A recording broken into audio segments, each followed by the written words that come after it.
Act 1, Scene 1. Practice room, prelude. Lights upon Ben, who is sitting at a piano. He plays the piano briefly, but the piece he's playing is very rough and malformed. Eventually, Ben stops. We are the music makers and the dreamers of dreams. Wandering by the lone sea breakers, sitting by desolate streams, world losers and world forsakers on whom the pale moon beams. Yet we are the movers and shakers of the world forever, it seems. I want to write with my own tune, but the words always end up plagiarized. Working with an 88-finger companion day and night, I try to create something beautiful. It has to be pure and raw, and something that moves the soul in a way I wish I could with words. I speak with the piano, and ask it to guide me. I fail. I try again, I fail again. Over and over, I write and rewrite. It has to be correct this time. This has to be it. Now! Now! Wrong! Wrong! It can't be wrong! I need it to not be wrong! I need to say what I can! I need! Ben explodes, letting out all its anger. The onstage chaos simmers down before completely removing itself, but the chaos in Ben's head remains.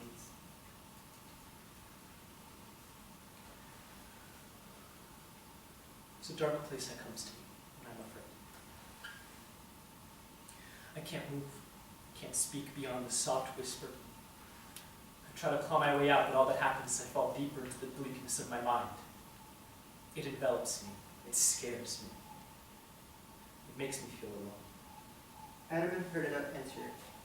He hears the dark place of Ben's mind. He takes a hold of their hands and they embrace. First Adam and Ben, then Perdita and Ben. The three stand together. I'm going off to college soon. I'll be the first year again, with a fresh start in a new world full of unique opportunities for me, for us. We are the music makers, and we are the dreamers of dreams.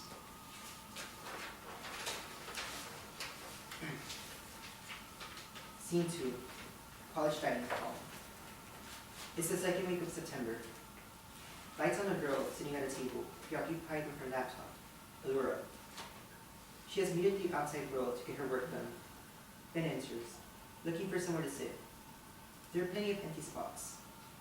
Ben awkwardly sits right next to Allura, who looks to the side for a moment before going back to her work. I'm Ben, by the way.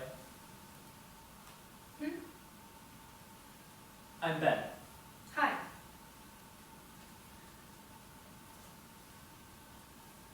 What's your name? Allura. It's nice to meet you, Allura. I'm a freshman. Senior. That's nice.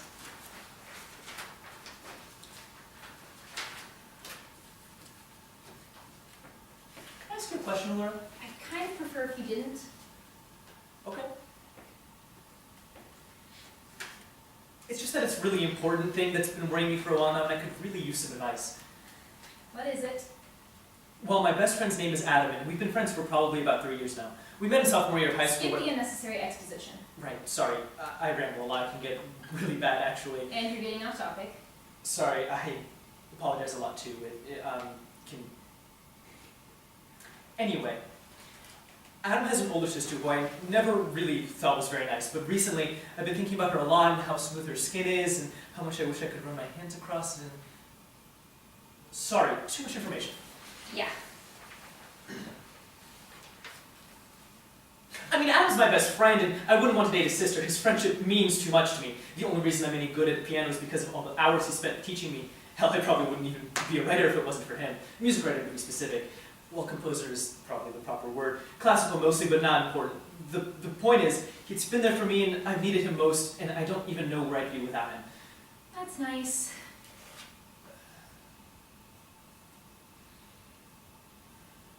Yeah.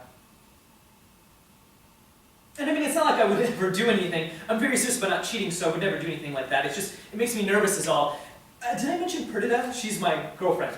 We've been together for about a year now. She goes to the University of Michigan, but we got back together in high school. Yeah, Perdita's great. She's really supportive of my music and tells me it's great even when it sucks, which it usually does. Yes, Ben? Am I bothering you? Well, I'm trying to get some work done, so a little, yeah. Oh, sorry. It's okay. What are you working on? I'm trying to work on a story right now. Well, that's really cool. What's it about? Please don't pretend to be interested. I'm not. I'm genuinely interested. No, you don't want to know. You just want to seem like you're interested so that afterwards you can talk about yourself some more and I'll think, finally, someone who's interested in me and what I want to talk about. You're not the first person to try that on me. Do I really come across as that self-centered? Yes. Oh.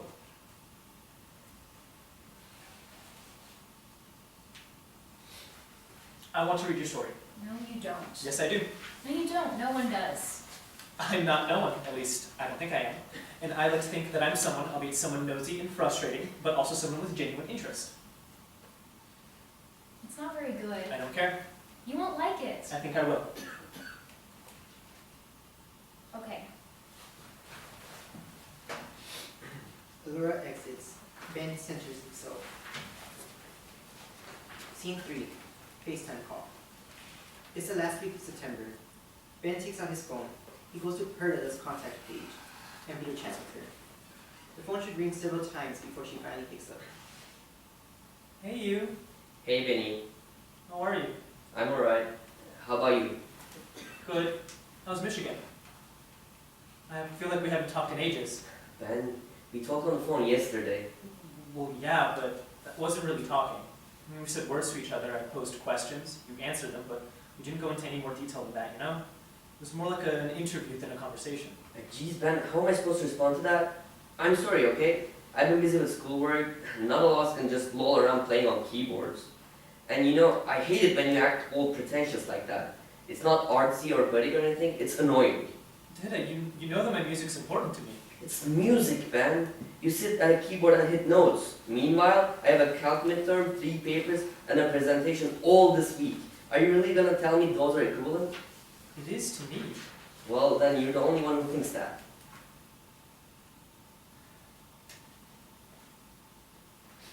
I'm sorry. You're right. I just miss you a lot. I miss you too, but that doesn't make it okay for you to try and make me feel bad for things that are out of my control. I know. I'm sorry. I'm glad we were able to see each other now. At least. I almost forgot how cute you look when you're mad at me. You're insane. Does being insane make you love me any less? Not a bit. Good. Then I'm glad we'd be insane. Okay, Benny. I'm sorry for snapping at you. It's okay. I deserved it. Water under the bridge? Water under the bridge. Oh, I almost forgot to ask. Have you ever heard of fairy doors? Never. What are they?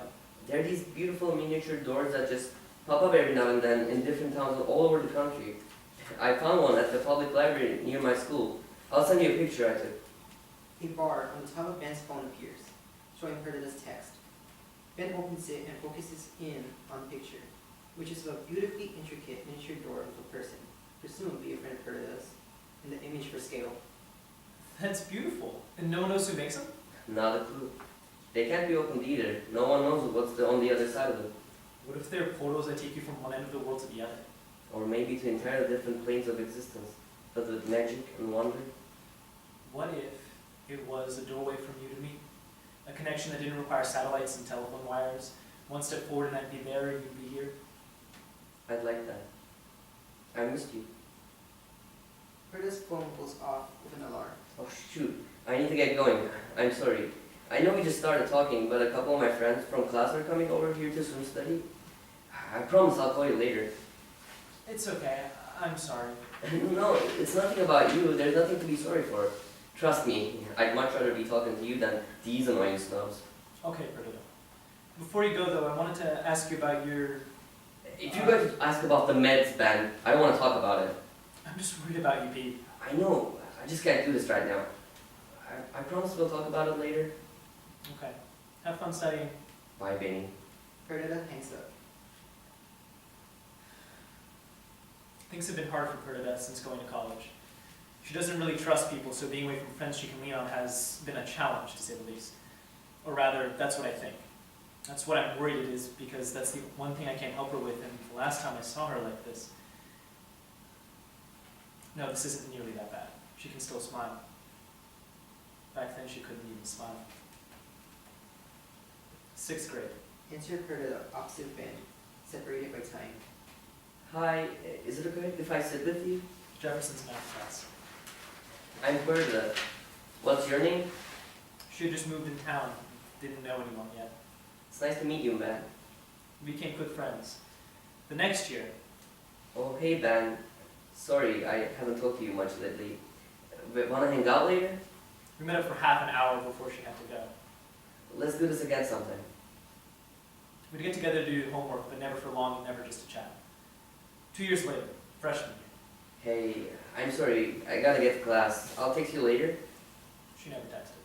Lights go black on Perdita, but she's still on stage. It wasn't until sophomore year. Who's there? She'd missed a lot of school. I said who's there? I volunteered to go give her the work she missed. No one else would. Just stay downstairs.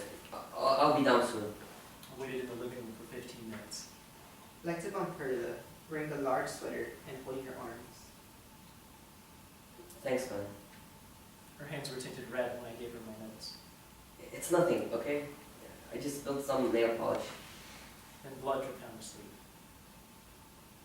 She broke down. She tried to get me to go, but I wouldn't, not until I knew she was going to be okay. We went to her room to talk. She told me about her father and how much she missed him.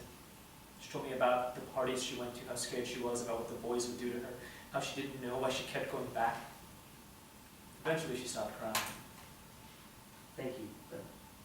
I went to her house after school every day for the next few days. After a week, she started going back to school. After a month, she smiled. Eventually, I brought up how I'd never been to a party or had enough friends to justify having one. I told her about my revolving door of changing beds and the dark place I would hide anywhere, and it all got too bad. I thought I was complaining. I apologized. She brightened the dark place. Blackout. Scene 4. Ben and Isaac's room. It's the middle of October. Ben is sitting with a keyboard on his lap. A couple can be heard loudly having sex in the next room. Isaac and Catherine. They sound like animals violently attacking each other. Ben is